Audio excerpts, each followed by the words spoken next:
Hello. All right. Welcome to Go Girl Club. Hi. We don't have our song today. Oh, well. Okay. Hi, everyone, and welcome today to our second episode of Go Girl Glow. And today we have our first guest, Heather Pike. And just give you a little, we posted on social media. Heather right now, we're going to talk about her story. And right now her husband is in federal prison in California. And what is his actual conviction? Yeah. Conspiracy to commit murder is basically what I can remember. Okay. I mean, that's the big one. Right. There's also conspiracy to commit assault, racketeering, conspiracy. Now, I do want to also say that he was wrongfully convicted.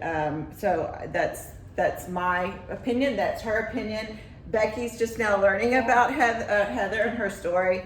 But just share a little bit about how I got to know Heather. My mother and Heather's mother were best friends in high school, so I remember when Heather was born. So there's I'm already gonna start crying. It's forever, literally, how old are you? Let me feel what say 46. Okay. 46. Yeah, so because there's an age difference, not that much between us. And but I remember when you were born. I remember we were going to your house. I'm sure I had been to your house before that, but I don't remember that time. But I remember we were going to your house, and I was asking, "What are there going to be any kids for me to play with?" And Mom said, "Oh, well, Heather's there, but she's a baby." And I was mad because I wouldn't have anybody to play with. So all through the years growing up, Heather and I have known each other. We weren't close friends just because of the age difference. She was more like my little brother's age, but we've managed to keep in touch all through our adult life as well. And I consider her a friend now, even though we don't get to see each other very often. But that's because our lives go in really different directions. But by the blessing of social media, we are able to keep up with each other that way more than face to face. But that's how we know each other. And when I can remember when I turned 13, I don't know why I remember this, but Tanya put together like a gift bag for me. Do you remember that? Mm-hmm. You put a gift bag together and you were like, you put a letter in there and read this while you're alone. And it was just so sweet. It was so sweet. Oh my gosh, I am sweet. So you were 13, that would have made me 14, about 16 or 17 years old. Okay. You were still in high school. It was so sweet. That was sweet. You were sweet. There was like Love's Baby Soft in there. Of course, because that was my favorite. I still remember that. Oh, yeah. That's a neat little sweet. I'm glad I did that. Now I'm going to make her cry. No, I'm sorry. I don't remember. No crying. Isn't it funny how you block things out? Yeah. Oh my gosh, just think of all the things we don't remember. Yeah, I know. Anyway. That's interesting. Yeah. So cool. So Heather, tell us a little bit about. So your husband is Jeff. My husband's Jeff. There's an age difference between the two of you. There is an 18-year difference between the two of us. Yes. And you're an amazing couple. I know I've gotten to meet you guys both together at the same time and seeing you in action, and you are both a great couple. And so how did you guys meet? I'll make sure I'm still in the video. So there was a beer joint ice house that my family and I hung out at, mm-hmm. and the whole family hung out in there. And he came in one day, and it was around Thanksgiving of that year. He came in and he was with somebody. And a friend of mine said, "Why is Jeff Pike staring at you?" And I'm like, "Who's Jeff Pike?" You know? Mm-hmm. And so, fast forward a couple months, him and that girl had broken up, and he was building his home where we live now, and was at the bar a lot and watching Desperate Housewives. It's when Desperate Housewives. Yeah, it's when Desperate Housewives. He's got great taste in TV shows. Yeah, sure. Yeah. And so I was up there one night, and I just went up and said hi. And for about the next 2 or 3 weeks, the only way he could get in touch with me was to come up to the bar. Oh, because you didn't give him your number. Because I didn't give him my number. Very good. And so finally one night he called up to the bar, called the bar phone, and the bartender said, "Heather, I think Jeff Pike's on the phone for you. So I answered it, and I went ahead and gave him my phone number after that. So, Oh, funny. so then we started dating, and really been together ever since. How long did y'all date before you got married? We dated 6 years. Okay. Wow. Six- That's yeah, a long time. that's a long time. That's a long time. So he wanted to have the house finished. Obviously, have the house finished before I moved in, and you know, I had my own place inside the loop.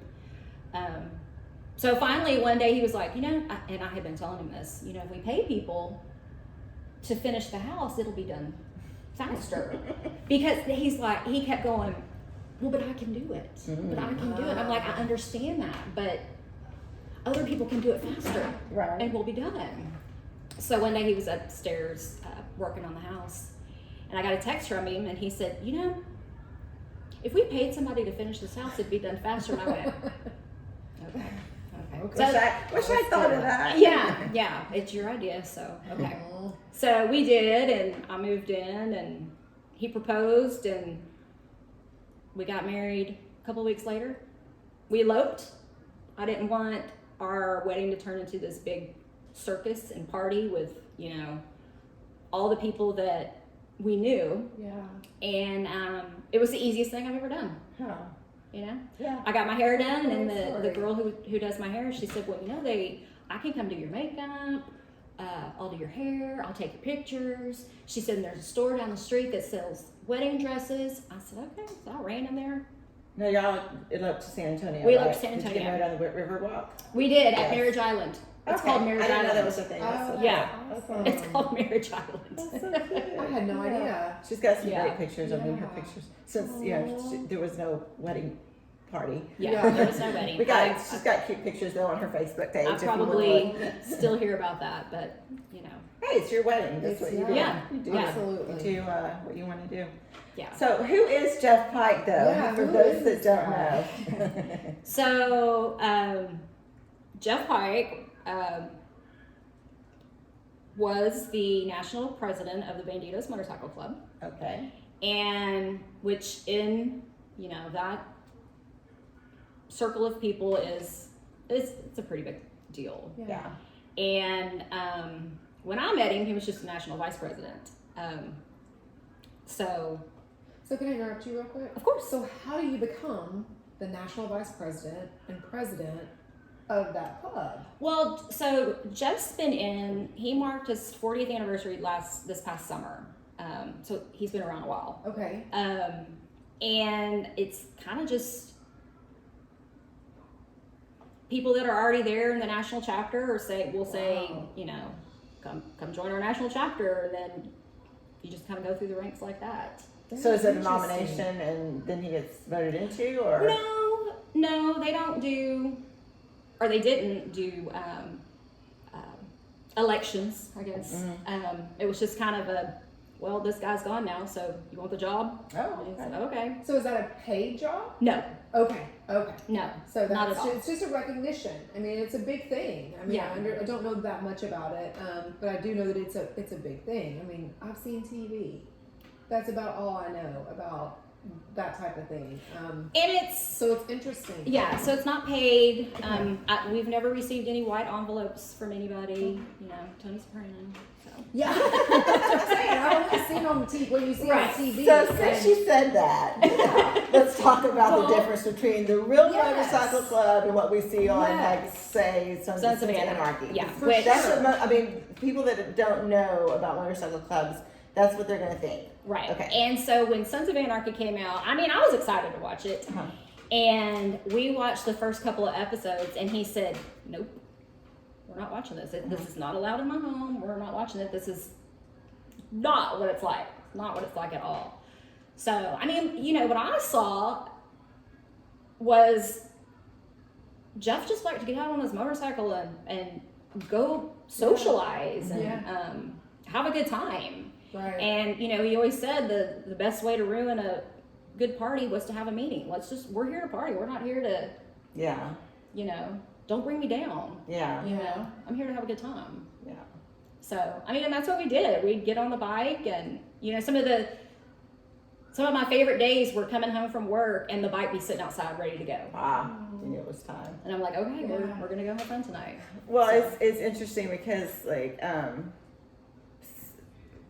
when I was reading, I had read an article because when I was writing up the little thing for social media this morning, I was like, okay, exactly what was he convicted for? Because there's and one of the papers, it was like Jeff Pike, former president of the national president of the Bandidos Motorcycle Gang. Oh well, yeah, So, and that's yeah. I mean that's what the stigma. the government and the government has labeled them a criminal organization, a gang, like a street gang. Oh my gosh. And I mean, I don't know why.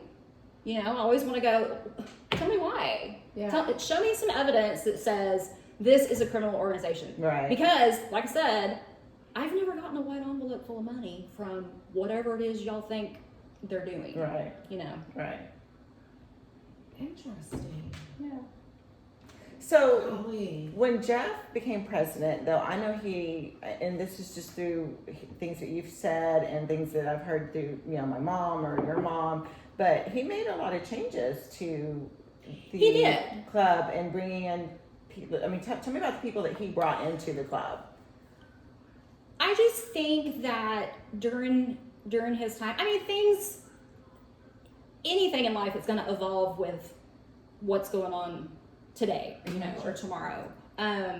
It was just a new type of man joining the club. These men today do have jobs, like regular jobs. Yeah. They pilots and electricians and IT professionals. That's they do have now 9-to-5 jobs. Back in the 60s, 70s. These guys really didn't, I mean, back then they would get on the motorcycle and go somewhere for weeks at a time. Yeah. And not have to worry about, a 9-to-5 job. So in the last few years, there've been more, I don't know, they may be upset for me if I say mainstream, but it's more just bring it up. Well, the way I interpret it, if you don't mind me jumping in, but I interpret it more. He brought in more family type. Well, no, they're all family men, but just so like you said, some of them they couldn't take off for the week. But it was a very It seemed to me that it seemed like it was based on what I knew from you. It's a very family oriented community. It is. It is. Okay. I mean, you may not want to bring your kids around to some parties. I mean, there's some parties at Well, my sure. house. You didn't want to bring your kids to. Right. I laugh and I just can't picture this with Jeff now, but he said, back in the 80s with his first wife, they'd go to naked parties. Yeah. And I'm like, naked parties? He goes, yeah, we would have naked parties. Interesting. Yeah. I'm still trying to picture that, but Well, I guess it's no different than a nudist camp, right? yeah. I mean, it's the same thing. Yeah. So, I mean, I've never seen any naked parties lately, but, there's some good entertainment sometimes. Yeah, I mean, listen, sometimes Well, it's the probably in the best. 80s they all looked a lot better naked. Yeah. True. I looked a lot better That naked was a in few the years 80s. ago. Yeah, it was a few years. Or maybe they'll look better now than they did in the 80s. I mean, we tend to put a little bit more on, what's it called, manscaping and Yeah. things like that. We tend to put a little bit more emphasis on those areas now than back Right? in the 80s. Right? I didn't even think about that. but Yeah, for sure. Well, there was we know where my mind went to. So clearly we're drinking wine because this is definitely wine conversation. This is Yes, wine talk yes. for sure. For sure. But I don't know, and again, I don't want to interrupt because I'm so excited to hear about your story. But I've known a few people, and gang is what people refer to them as instead of a motorcycle organization and things like that. And I do know, just like with anything, that there were a lot more professionals of a professional nature that were coming into the program, I guess. Which makes perfect sense because people are people no matter what you do for a living. And if that's your love and your passion is riding a motorcycle and being a part of a group of people like that, then it shouldn't be called a gang. It shouldn't Right, be. and it's basically a type Be a of fraternal club. organization. Yeah. It's a man's club. Sure. Their common bond is motorcycles. Yeah. What do they call the women? We go by PBOL, Okay, which what is means that? Proud Bandito Old Lady. Okay, I Aw. just remember seeing those Yeah. shirts. Yeah. And so, Aw, yeah. Okay. So, That's cool. and a lot of the girls will wear patches also. I never did. Jeff didn't make me wear a patch or Yeah. anything like that. But a lot of the girls do, Yeah. and I mean it's a big thing. Yeah. It's a big deal, Right. and it's a big sisterhood as well. Just like they have their brotherhood. We've got the sisters.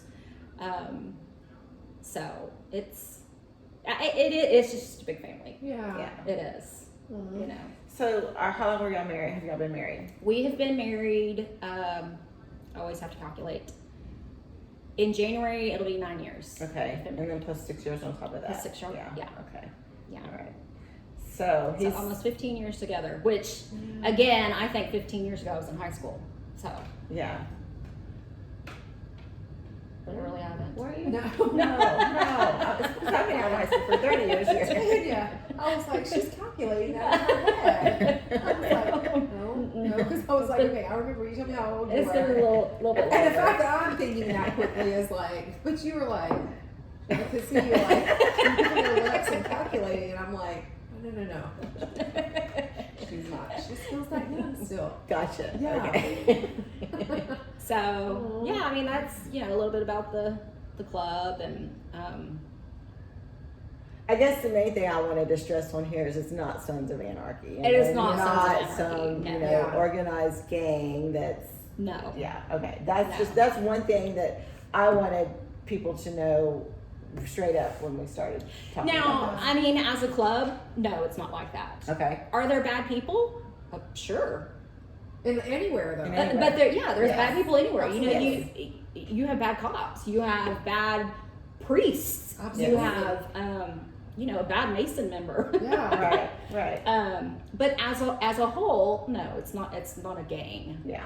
that focuses on wreaking havoc on society. Right. Okay. So Which I knew that. yeah, yeah.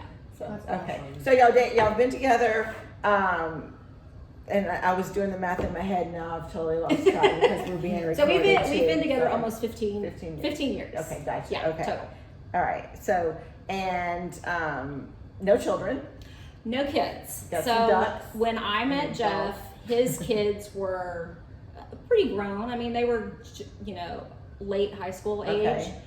And I don't feel like I ever had a ticking clock. So, and I'm kind of a selfish person, so I like being able to get up and do what I want to do. Yeah. And didn't feel the need to start over, make him start over. Right. So he's got 2 kids. And how old are they? They are early 30s. Okay. I can't even calculate right now. But they're both married now, and they both have kids of their own. So we get the grandkids now. Awesome. Yeah. That must be fun. So I don't get to see him very Not as often. much. But his son married a girl from South Dakota. They actually met here. They worked together here in town, and she was ready to go home to be with her family. She comes from a big family, so they moved back to South Dakota. So I haven't seen them since they left, and then his daughter's here, pretty close. So how many grandbabies are there? So his son has 2 boys, and they are 3 and 1. And then his daughter married a man who had 2 kids. Mm-hmm. So we've got those 2, and then they have 2 boys together. Okay. Wow. 3 and 1. Awesome. So Awesome. yeah. Okay.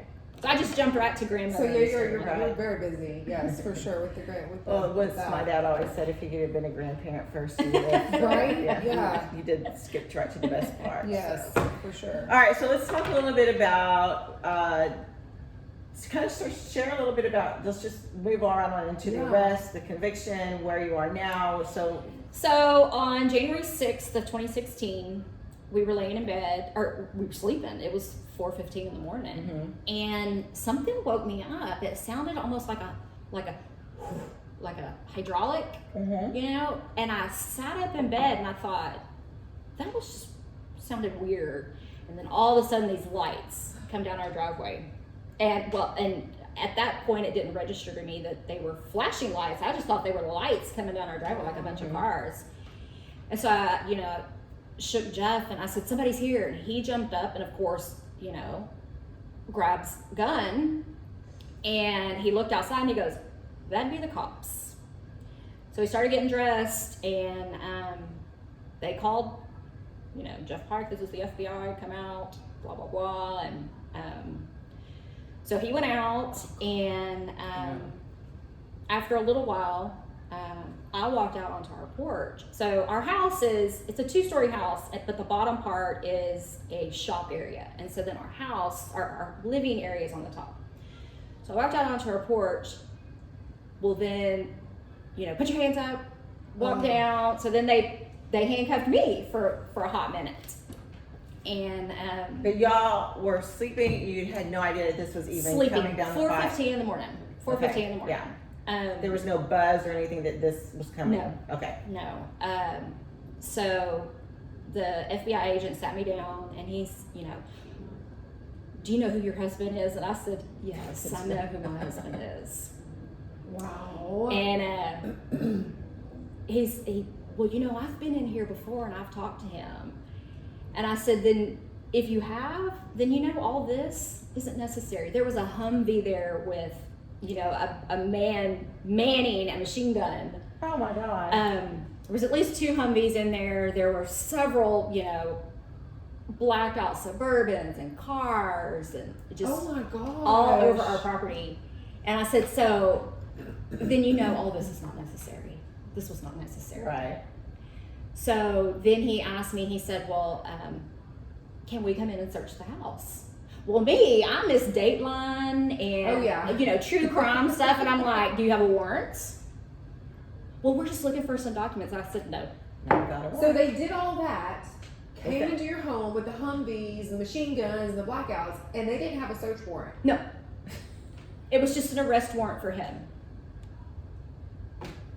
Because I watch Dayline too. I mean, I would think that you would come with a search warrant as well. Come with it all. You're there. No. Put all the manpower together for this. No. Okay. So I said, no. And they said, well, we're going to take him in to question him. And I'm like, okay. I said, is he even wearing shoes? Because I knew he had put on pants. I said, is he even wearing shoes? Well, let me go, I'll go check. So he comes back and he's like, no, he's not wearing shoes. And I'm like, well, can I get him some shoes?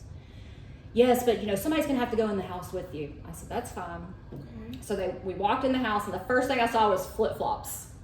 And I'm like, I'm sorry, you're just gonna have to have flip-flops, because these people are not gonna follow me around in the house. In my mind, I'm like, they're dropping bugs. Sure. And, all that kind of stuff. You do watch Dayline. I love it. So they gave him his shoes, and then the agent said, well, he can have his phone if he wants. And I said, I'm not giving you his phone. I'm not giving you his phone. Wow, yeah, you're so smart, because I've been like, okay. Yeah.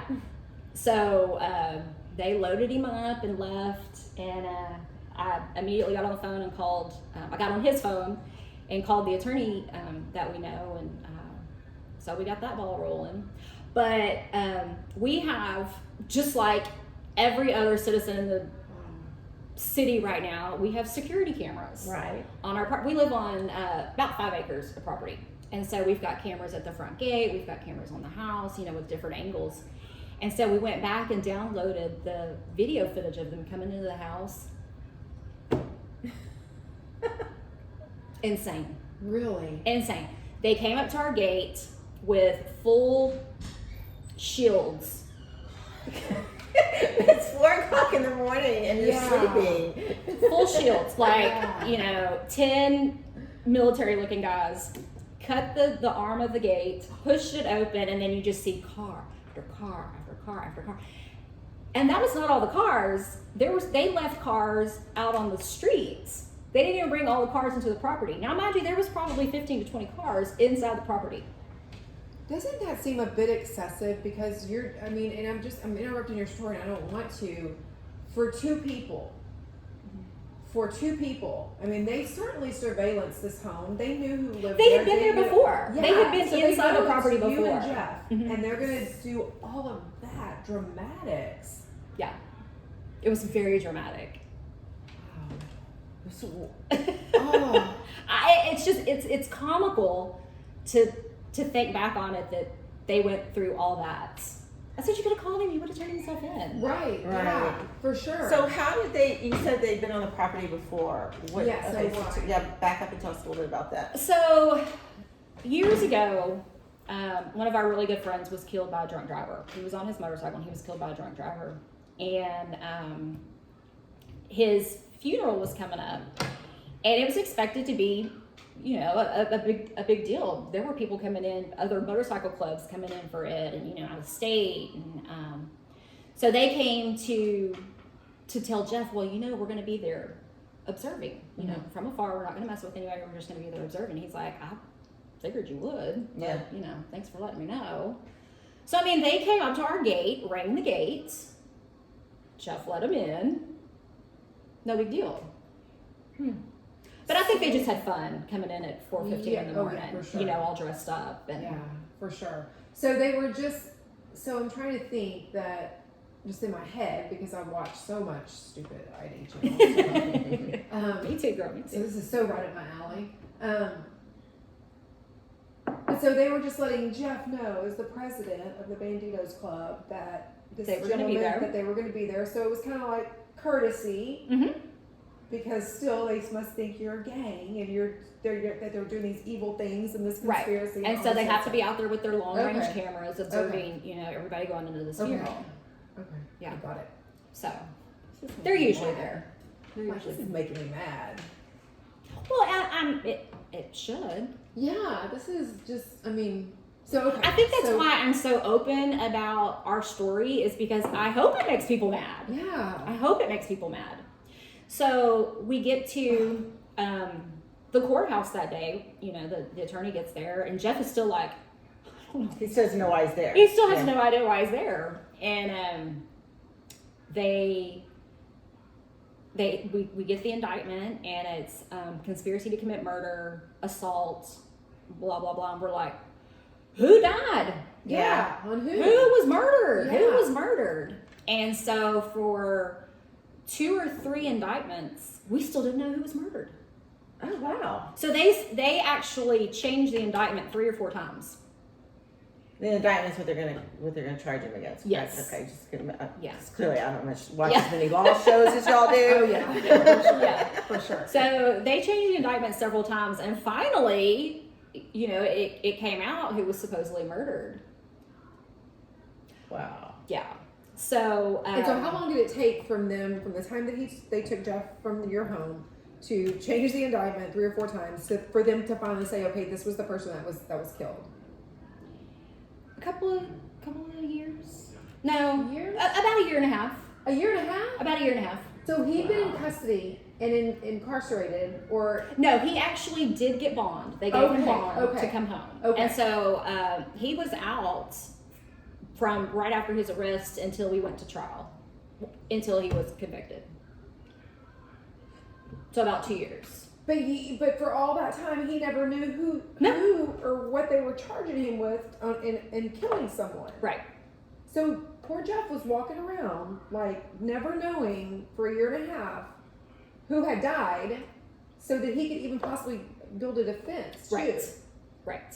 So I'm thinking. So I'm ahead. assuming the attorney doesn't know either then. Yeah. Okay, I'm gonna pause just for a second because we are 30 minutes in, and that's a long video. This can be a two-part two-part series. So you guys are gonna get to see this tonight, but you're gonna have to wait 2 weeks to see part 2. Yeah. So That's awesome. Dadgummit. Man.